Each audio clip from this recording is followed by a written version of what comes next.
이번 영상에서는 풍자적 시점 두 번째 시간을 갖겠습니다. 우선 목차봅니다. 시적 진술의 구조와 시점, 독백적 진술에는 회고적 시점과 기원적 시점이 있었고요. 권유적 진술에서는 관행적 시점과 비관행적 시점이 있었고요. 해석적 진술에서는 관조적 시점과 풍자적 시점이 있었습니다. 그리고 풍자적 시점은 여러 가지 방식이 있었는데요. 하나씩 살펴봅니다. 복습합니다. 풍자가 뭐죠? 풍자할 풍자, 찌를 자자. 네, 찌른다고 하니까 왠지 아프게 하는 거죠. 사전적 의미로는 남의 결점을 다른 것에 빗대어 비웃고 폭로하고 공격함이라고 합니다. 그 비웃음이 들어있어요. 풍자는 이렇게. 그런데 이제 그 비웃음이 우리가 풍자로 받아들일 수 없는 것들이 있습니다. 그 비웃음이 정치 권력 같은 사회적 강자를 향하면 풍자가 되지만 약자를 향하면 폭력이 된다라고 합니다. 그러니까 우리가 풍자로 받아들일 수 없는 것들은 사회적 약자를 향해서 비웃거나 조롱하면 그것은 풍자라고 할 수가 없죠. 그냥 폭력입니다. 흔히 장애인을 조롱한다든가 또 어떤 사고의 피해자들을 조롱한다든가 또는 좀 어떤 그 계층적으로 낮은 계층의 사람들을 조롱한다든가 소수자를 조롱한다든가 또 인종차별을 한다든가 하는 것들은 풍자라고 볼 수가 없죠. 그냥 폭력입니다. 언어폭력이죠. 네. 풍자적 시점의 해석적 진술은 풍자적 시점의 해석적 진술은 일종의 시적 논평이다. 네, 비평, 비판, 논평이라고 할 수가 있습니다. 우리가 어떤 것을 풍자적으로 조롱하고 비웃는 것도 일종의 논평이라고 볼 수가 있습니다.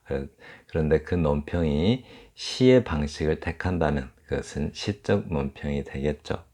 관조적 시점의 해석적 진술은 관조가 뭐죠? 관조적이다. 이 말을 좀 단어의 뜻을 정확히 아는 게 중요하죠. 그래야 우리가 그 단어를 활용할 수가 있어요. 막연히 알아두면 그 단어를 써먹을 수가 없죠. 그래서 정확하게 아는 게 중요하죠. 볼관자에 비칠 조자를 씁니다. 볼관자에 비칠 조자를 쓰는데요. 한마디로 어떻게 보고 비치죠? 볼관자에 비칠 조자 이렇게. 예, 이 비칠 조자는 요 위에 있는 거요. 요 밝을 소자 밑에 불화자 들어갔죠. 이렇게. 자, 밝게 비치어서 본다. 밝게 비추어서 본다라는 뜻인데, 뭘 밝게 비출까요? 대상을 밝게 비추어 본다는 건데, 왜 그래요? 네, 어떤 그 대상의 실체를 알기 위함이죠. 뭔가를 알기 위함이잖아요. 그래서 이해를 위해서 우리가 밝게 비추어 보는 거죠.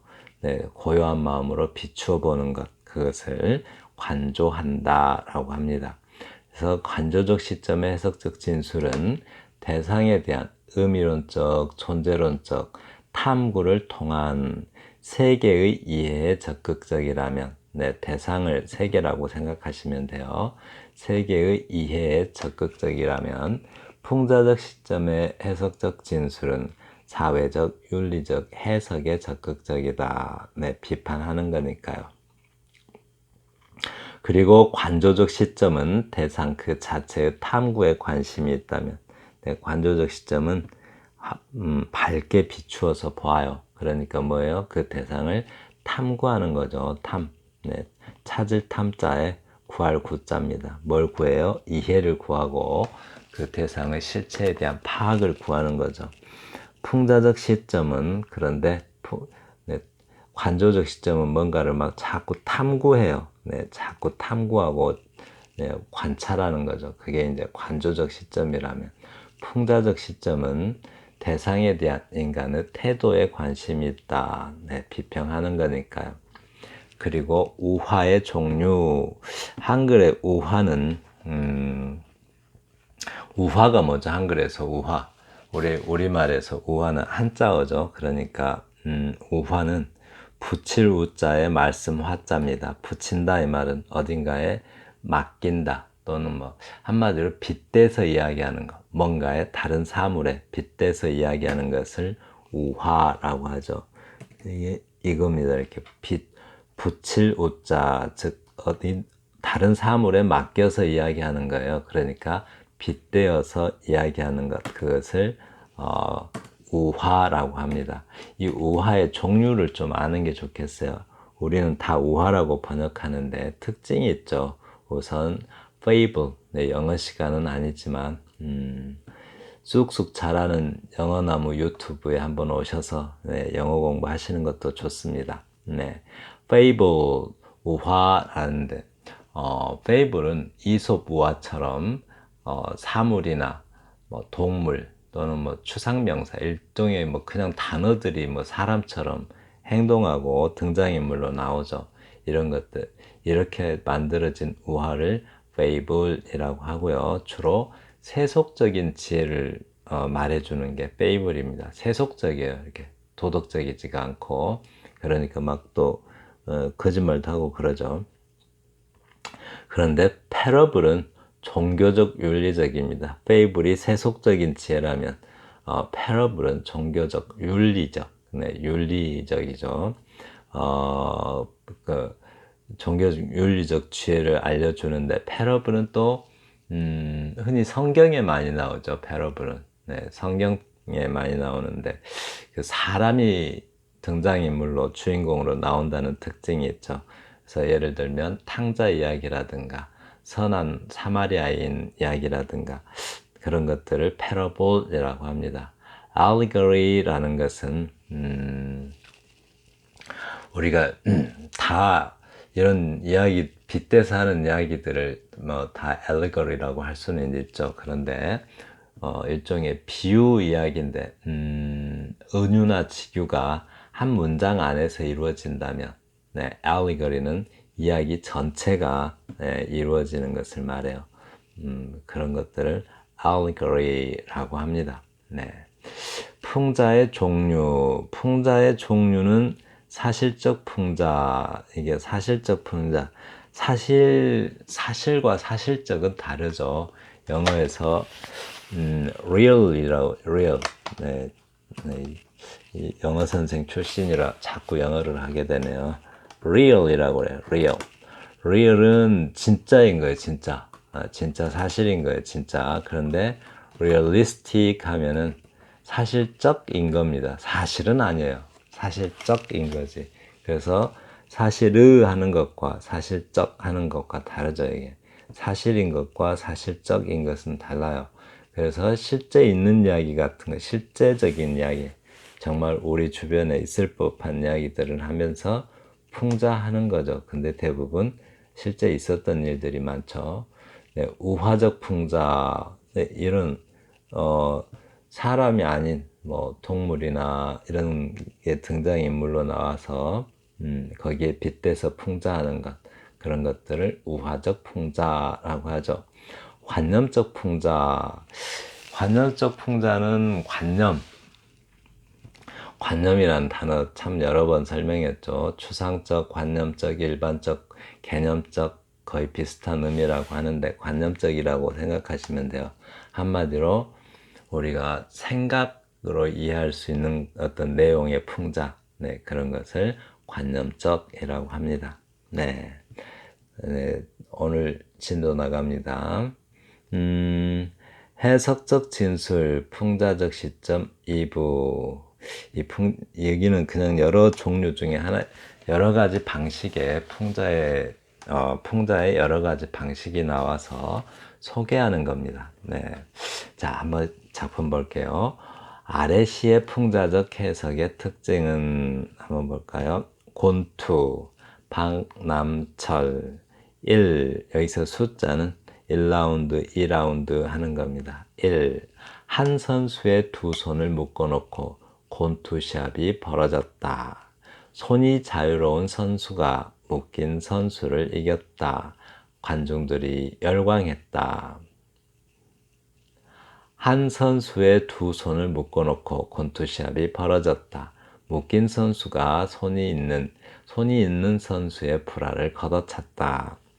레퍼리는 게임을 중단시키고 불화를 걷어찬 선수의 불화를 더 힘껏 걷어찼다. 이런 비겁한 자식. 게임의 기본적인 룰도 몰라? 3라운드. 한 선수의 두 손을 묶어놓고 두 선수가 더 올라와 두들겨 패기 시작했다. 손이 묶인 선수가 도망 다니자 레퍼리가 두 발마저 묶어버렸다. 관중들은 더욱 열광했다. 4라운드. 두 발마저 묶인 선수도 이제는 2판 4판이었다. 죽을 힘을 다하여 온몸으로 우리 조국. 네, 이건 노래입니다. 노래. 정수라 가수의 노래예요. 노래가 나오기 시작합니다. 우리 조국. 배경이죠. 배경음악으로 나오죠. 마우스피스가 빠져나가고 묶인 선수의 입에서 비명이 터져나왔다. 일부 뭐뭐 없는 관중들이 동요하기 시작하자 레퍼리는 밟히고 있는 선수의 입을 X자로 전적으로 발라버렸다. 우리 조국 사랑하리라. 6라운드. 터지는 함성, 관중들의 피범벅. 터지는 함성, 관중들의 피범벅. 환호성. 9라운드. 게임이 끝나고 관중들은 돌아가고 관중들은 집에 가고 얻어터진 선수는 병원에 가고 사랑하리라. 텅 빈 경기장, 오로지 이긴 선수들만 남아있다. 오로지 이긴 선수들만 남아있다. 가슴엔 상처들을 안고. 텅 빈 경기장, 레퍼리는 돈 해러 가고. 위대한 자본주의. 라는 시입니다. 이건 뭐 두 번 읽지 않아도 잘 이해가 되시죠? 그런데 조금 구조가 상당히 낯설어요. 이렇게. 네. 이렇게. 네. 이 풍자적 해석의 특징을 한번 봐요. 이렇게. 뭐 좀 곤투샵, 어떤 면에서 보면 실제적인 모습이기도 해요. 그러나 우화적이죠. 왜냐하면 이게 무슨 뭐라 그럴까요? 실제적이죠. 왜냐하면 이렇게 하려면 할 수도 있는 거죠. 네, 그런데 이제 우화적이라고 해요. 왜냐하면 이렇게 할 일은 실제적이긴 하지만 이렇게 할 가능성이 없기 때문입니다. 그런데 사람이 등장하고 있으니까, 네, 사람이 인물로 등장하고 있으니까 패러블이라고 할 수가 있겠죠. 패러블. 네. 그리고 배경으로 노래 가사가 나오는데 그 배경이 이것 자체도 너무 우스꽝스럽죠. 선수의 손을 묶어놓고 곤투샵을 한다는 것, 그것도 너무 어처구니 없는 일인데 거기에 또 관중이 열광까지 한대요. 네, 아주 그냥 말도 안 되는 경기를 하는데 좀 말도 안 되는 부당한 경기를 하고 한 선수는 일방적으로 당하는 그런 부조리한 경기에 관중들이 열광까지 한대요. 제정신이 아니죠. 한 선수의 손을 묶어놓고 또 곤투샵을 하고 또 선수의 불화를 걷어차고 그야말로 이전투구. 그러니까 한마디로 엉망진창이죠. 그런데 뒤에 뭐라고 나오냐면 대한민국이라는 노래가 나오기 시작해요. 이제 여기 이렇게 우리 대한민국, 우리 대한민국. 이게 이 싸우는 모습은 뭐 규칙이고 뭐가 없죠. 그냥 도덕이고 규칙이고 양심이고 그런 거 없잖아요.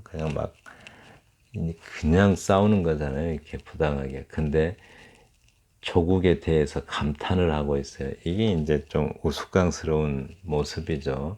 대한민국 하면서 노래가 나와요. 나라 사랑 노래가 나죠. 그런 나라 사랑하겠다고. 또 막 이렇게 요즘 막 이 관중들이 동요하고 레퍼리도 개판이고 그냥 선수도 그냥 엉망진창인데 영원토록 사랑하리라 라고요. 그런 아주 이전 터구의 곤투 시합장과 같은 그런 나라들을 사랑하리라 라고 가수는 노래합니다. 게임은 끝나고 다 돌아가고 또 관중들도 집에 가고 얻어 터진 선수는 병원에 가고 시적 내용은 그야말로 엉망진창의 난리법석이고 뭐 그냥 복마전 같죠. 복마전 같은데 그 뒤에 나오는 노래는 아주 또 사랑하겠다고 하는 사랑하는 그런 조국을 그런 어 그런 엉망진창의 게임과 같은 싸움 투견장 네 투견장 같은 그런 개가 싸우는 그죠 개들이 막 싸우는 네, 그런 투견장 같은 나라를 사랑하리라라고 이렇게 노래하고 있어요. 텅 빈 경기장 오로지 이긴 선수들만 남아있다. 오로지 이긴 선수들만 남아있다. 네, 그런 투견장 같은 현장 곤투시합이라면 싸움 이전 투구에서 서로 치고받고 계속 싸우기만 한다면 규칙도 없고 법칙도 없고 뭐죠 양심도 없고 오직 상대에게 상처만 주기 위해서 싸우게 된다면 이긴다 한들 이긴 사람도 상처를 입게 되겠죠. 네. 텅 빈 경기장 레퍼리는 돈 해러 가고 레퍼리는 뭐 돈 받으러 가요. 하루 심판 받다고. 자격도 없는 사람인데 돈 받으러 가죠. 그런 우스꽝스러운 현장입니다. 그런데 그 노래는 뒤에 배경으로 나오는 노래는 아름다운 대한민국이래요. 아주 아름다운 대한민국인데 그런 나라를 사랑하리라 라고 노래합니다. 근데 또 여기 마지막에 위대한 자본주의 하면서 양쪽에다 꽝꽝 막아놨죠. 이렇게 오도 가도 못하게 꽝꽝 막아놨어요. 그러니까 그 사람들이 싸움의 현장에서 벗어나지 못하는 거죠. 자, 네, 정리합니다. 이 아래 시의 풍자적 해석의 특징은 위의 시죠. 실제적 양상의 우화. 말 자체는, 내용 자체는 실제적이죠. 뭐, 터무니없는 말이긴 하지만 실제적인 모습이긴 한데, 그것이 진짜 있을 수 있는 이야기는 아니죠. 그냥, 우화죠, 우화. 네, 그러니까 그 이야기 전체, 그런 이야기에 빗대서, 나라의 모습, 우리나라의 모습을, 우스꽝스럽게 비판하고 있습니다. 우리나라가 그런 모습이라고 비판하고 있는 거죠. 진짜 그렇게 곤투샵이 열린 건 아니죠. 네. 그러니까 실제적 양상의 우화 형식을 사용해서 세태에 대하여 세태 우리나라 세태에 대하여 희화적으로 시적 논평을 하고 있다. 비평을 하고 있는 거죠. 비판을. 희화적이란 말이 뭐죠? 희가 놀이희자예요. 놀이희. 그리고 화가 그림 화자고 그러니까 그림을 장난스럽게 그리듯이 네, 이야기를 그렇게 장난스럽게 그려가는 것을 희화적이라고 하죠. 네. 우리는 이제 정치인들을 희화화한다 이런 표현 많이 들었죠. 이렇게 정치인들을 희화화한다. 많이 희화화하죠. 배경으로 들리는 노래 가사가 반어적인 풍자적 해석을 낳고 있다는 점이 특징이다라고 합니다. 네. 노래 가사가 하나도 사랑스럽지 않은데 하나도 아름답지 않은데 아름다운 우리 조국이죠. 그래서 네, 이렇게 반어적인 풍자적 해석을 하고 있다라고 합니다. 네. 반어적이죠. 이게 사랑하리라. 누가 사랑하겠어요? 그렇게 살벌한 적인데. 이제 우리 네. 작품 하나 더 봅니다. 아래 시의 풍자적 시점의 유형이 뭔지 또 봐요, 이것도. 위의 유형은 뭐였죠? 실제적 양상의 우화 형식이라고 볼 수가 있죠. 그리고 아래 시에서 힘을 빼는 요인이 뭔가, 어제도 힘 탁 빠지게 하는 요인들을 몇 가지 했죠. 어떤 시를 쓴 목적이 불분명하다든가, 또 말이 너무 많아서 중언부언을 다른 말로 또 뭐 있죠? 동어 반복이 있으면은 네, 한마디로 산만하다라는 평가를 받을 수가 있습니다. 자유가 찾아와서 이 시를 좀 잘 봐봐요. 아주 매력 있습니다. 이렇게 잘 보시면 자유가 찾아와서 이것도 우화죠. 이렇게 읽겠습니다. 자유가 찾아와서 마음대로 입으라고 내게 옷을 한 벌 주었네. 나는 웃으며 그 옷을 받았네. 자유가 찾아와서 마음대로 다니라고 내게 구두 한 켤레 주었네. 나는 웃으며 그 구두를 받았네. 자유가 찾아와서 신분증 하나 주고 돈을 주고 명예를 주고 마음대로 하라고 했네. 자유가 찾아와서 마음대로 살라고 옷 하나 구두 하나 신분증 하나 주었네. 나는 자유네. 이 시 이대로도 저의 개인적인 느낌으로는 참 좋은 것 같아요. 너무 좀 어처구니 없기는 하지만. 자, 봐요. 제목이 자유예요. 그런데 이것도 이제 자유가 찾아와서 마치 자유를 사람처럼 표현하고 있었죠. 네. 자유를 의인화해서 이렇게 표현하면 이런 것들을 fable이라고 한다고 그랬죠. fable. 자유가 찾아와서 어떤 면에서 또 어처구니 없나 봐요. 자유가 찾아와서 마음대로 입으라고, 이 말 잡아요. 입으라고. 내게 옷 한 벌을 주었네. 주었어요. 이렇게. 그리고 나는 웃으며 그것을 받았네.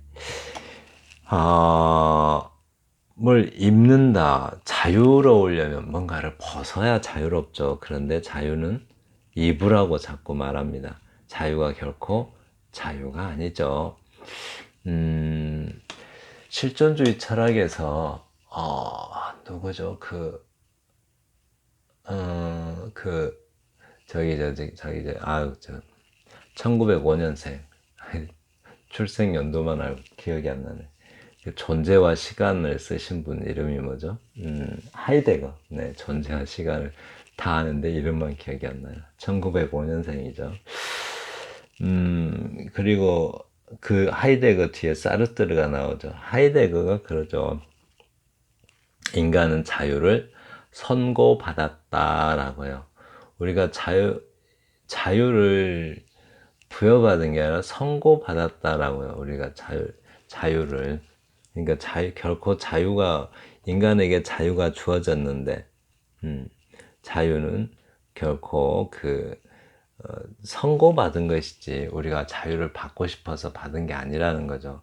자유를 선고받았다는 것은 결코 자유롭지가 않기 때문이에요. 예를 들어서 이 세상에 우연히 우리가 태어나고 싶어서 태어난 게 아니잖아요. 그것을 피투되었다라고 하죠.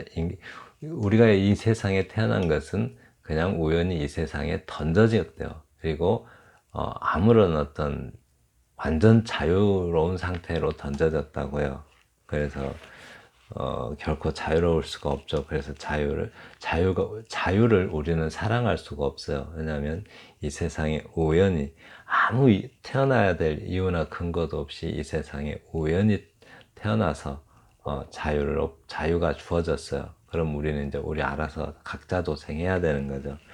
그런데 그렇게 우연히 태어나서 피투된 채로만 살아갈 게 아니라 인간이 우리가 어떤 본질을 찾아서 그죠? 인간에게 원래는 본질이 없는데 그 본질을 찾아가서 우리가 우리의 의지대로 살아가는 것, 그것이 이제 기투한다라고 하죠. 이렇게 기투한다. 네, 자기를 던지는 거죠. 자기를 피투한다는 것은 자기가 이 세상에 던져지고 싶어서 던져진 게 아니라 던져짐을 당한 거죠. 그런데 기투한다는 것은 자기가 이 세상에 자기를 던지는 거예요. 그러니까 자기가 자기 의지대로 태어나서 자기의 삶을 자기 의지대로 살아가는 거죠. 네, 그렇대요. 하이데거입니다. 1905년생일 거예요, 아마. 그리고 이제, 그런데 너무 어처구니가 없죠. 자유인데, 자유가 찾아와서는 맨 구속을 하려고 하고 있잖아요, 이렇게. 네, 구속하고 있어요, 어처구니 없게도. 그리고 이제, 이연을 보시면, 자유가 찾아와서 마음대로 다니라고, 네, 자유를 선고하고 있죠, 한마디로 말해서. 하이데거 이론처럼 자유를 선고하고 있어요. 자유가 찾아와서 마음대로 다니라고 내게 구두 한 켤레 주었네. 나는 웃으며 구두를 받았네. 나는 결코 자유를 선고받은 거예요. 이렇게. 그리고 사실 구두 뭐 이런 거 다 구속이죠. 네, 자유는 결코 우리를 자유롭게 하지 않아요. 자유는 선고되는 어떤 수갑과 같은 것이고 찾고 질곡 이런 것과 같은 겁니다. 한마디로 감옥 같은 게 자유죠. 그렇습니다. 자유가 찾아와서 신분증을 하나 주고 돈을 주고 명예를 주고 마음대로 하라고 했네. 자유가 찾아와서 신분증도 줬대요. 돈도 줬대요. 그리고 명예도 줬대요. 그리고 마음대로 하라 했네. 이게 이제 조금 불만인데, 그래서 이게 조금 불만이죠. 왜냐하면 여기서 이렇게 구체적인 말을 하고 있는데 여기서 갖다 총체적인 말을 해버리면 여기서 앞에 한 말이 아무 가치가 없어져 버리죠. 이렇게. 그죠? 이렇게 구체적이고 섬세하게 표현하고 있는데 그냥 이렇게 그냥 총체적인 이야기를 해버리면 안 되죠.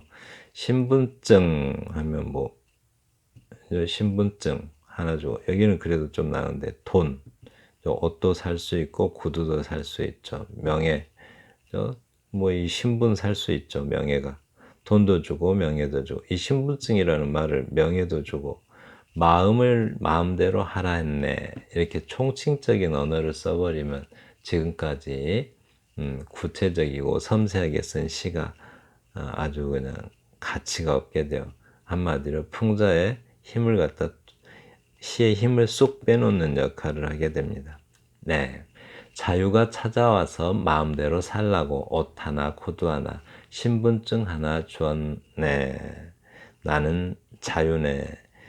옷 하나, 구두 하나, 신분증 하나 줬으면 이건 구속된 것이지 자유를 얻은 게 아니죠. 오히려 감옥에 갇힌 거죠. 네, 이렇게 좀 엉뚱합니다. 그래서 그 한마디로 말해서 자유가 결코 자유가 아닌 구속의 수단이 되어버리죠. 네, 그렇습니다.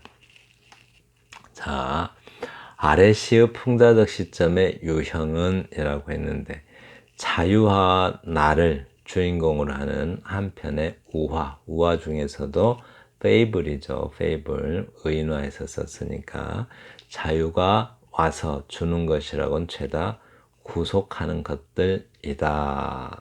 네, 그렇습니다. 좀 이렇게 좀 어이가 없죠. 아래 시의 힘을 빼는 요인은 구체적이고 세부적인 사항들을 모두 해결하거나 포함할 수 있는 전체적인 수단, 그러니까 총체적인 표현을 해버리는 거죠. 제시함으로써 구체적인 정황들이 중복된 표현에 불과하게 된다. 그렇죠. 중복된 표현이 되죠. 시에서 중복된 표현은 네, 아주 공감에 치명적입니다. 네, 그렇습니다. 네, 이건 이제 앞에 그 개작한 건데 더 좋은 개작이라고요. 아래 시의 풍자의 대상이 뭔가 이 풍자의 대상을 버려요. 자유가 찾아와서 네, 제목도 바꿨죠. 자유가 아니고 자유가 찾아와서 모범 개작. 네. 자유가 찾아와서 마음대로 입으라고 내가 입고 있는 옷을 벗겨줬네. 자유를 입으라고 옷을 벗겨줬다고 합니다. 나는 옷을 벗었네. 자유가 찾아와서 마음대로 다니라고 내가 신고 있는 신발을 벗겨주었네. 나는 신발을 벗었네. 뭔가를 자꾸 벗고 있죠. 이제는 좀 말이 되죠. 자유가 찾아와서 마음대로 하라고 내가 가진 신분증을 가져가고 명예까지 벗겨주었네. 네, 이 시는 상당히 맥락이 있죠. 이제 자유가 찾아와서 마음대로 살라고 내가 입은 옷과 신발과 신분증을 벗겨주었네. 나는 자유만 가졌네. 네, 이렇게 다 벗어던지고 자유만 남게 되는 상태가 되는 거죠. 그래서 한마디로 지금까지 신고 있었던 것은 형식적인 자유였어요. 그런 어떤 그 형식적인 자유에서 살고 있는 자기 자신에 대한 반성이고, 또 그걸 자유라고 생각하는 자기 자신의 어떤 그 태도를 풍자하는 거죠. 네. 그래서 지금까지 한마디로 형식적인 자유만 신고 입고 살아왔던 자기 자신에 대한 태도를 풍자하는 겁니다. 네. 위의 시에 대한 풍자의 대상이 뭐예요? 한마디로 형식적인 자유, 다 벗어야 될 자유죠. 한마디로 구속되어서 산, 또 자유를 빼앗긴 채로 산 자기 자신의 태도에 대한 풍자를 하고 있습니다. 네. 지금까지 풍자적 시점 두 번째 시간을 가졌는데요. 육가까지, 그러니까 오규현 시인의 그 현대 시 작법이라는 책의 아주 핵심은 육과까지입니다. 육과까지를 아주 거의 좀 낱말 하나하나까지 이해하면서 읽으시는 게 좋습니다. 왜냐하면 육과까지는 대단히 시를 공부하는 사람들에게 아주 중요해요. 물론 7과부터가 안 중요하다는 뜻이 아니고, 굉장히 좀 충격을 줄 만한 그런 시 이론입니다. 그러니까 육과까지는 제가 이렇게 묶어서 이렇게 올리잖아요. 이렇게 진술 따로, 묘사 따로, 각 장마다 하나의 묶음 영상을 올리니까 반복적으로 자꾸 써보세요. 그리고 최근에서 제가 하기 시작했지만 문제풀이 이렇게 올리잖아요. 그런 것도 써보시고, 자꾸 써보시는 게 중요합니다. 필사도 해보시고, 특히 유명한 시인들의 작품들 같은 경우는 꼭 필사를 해서 분석해 보시고 그렇게 하세요. 그리고 이제 7장부터는 7장 한번 볼게요. 이렇게 시적 화자 이렇게 나오는데 7장부터는 제가 지금까지 해오던 방식처럼 따박따박 하는 게 아니라 조금 골라서 할게요. 주로 이제 좀 골라서 할 것이고, 왜냐면 이 7장부터는 평소에 여러분들이 많이 접하는 부분이고, 스스로 읽어보셔도 됩니다. 그리고 이제 7장부터는 제가 좀 좋은 작품들만 골라서 할 건데요. 7장부터는 매일매일 올리는 것이 아니라 며칠에 한 번씩 올리게 될 겁니다. 제가 또 작업을 시작해야 해서 그렇습니다. 네, 감사합니다.